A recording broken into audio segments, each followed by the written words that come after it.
Hey guys, in this video I will show you how you can accept payments on your Wix website or store. It's really easy, and let me show you how. So first, of course, what you need to do here is to log into your Wix account, and then you need to click on My Sites, that is on the top left side, and then select the sites that you want to accept payments.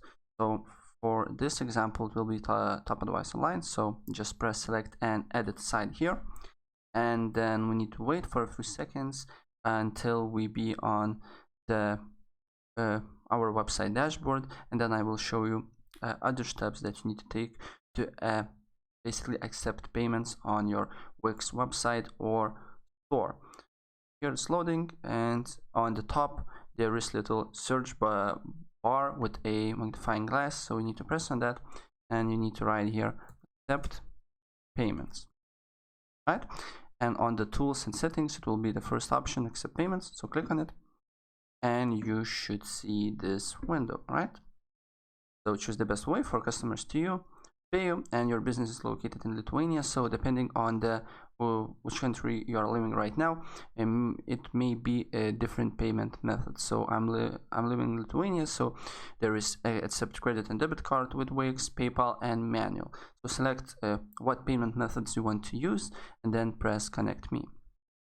And then, as you can see here, we want to make sure you get the right payment methods. Tell us what you're selling, and as you can see here, if you're not selling these products, you can confirm that I'm not selling any of the above, and also you can select I'm selling some of these products and services on my site.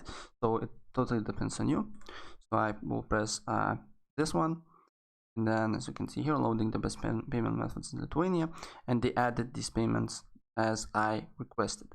And then what you need to do here is to finish the setup, right? So if you want to accept credit or debit cards on Wix, you need to complete setup here. So press on it, then you will be redirected to another page, and as you can see here, you need to press complete account setup and fill out all the information that they require for you to do. All right, and then you need to set up account PayPal account to activate, and that's pretty much it what you need to do. So guys, that's pretty much it what I wanted to show you. So if I help you out, please press like button and subscribe for more. Take care.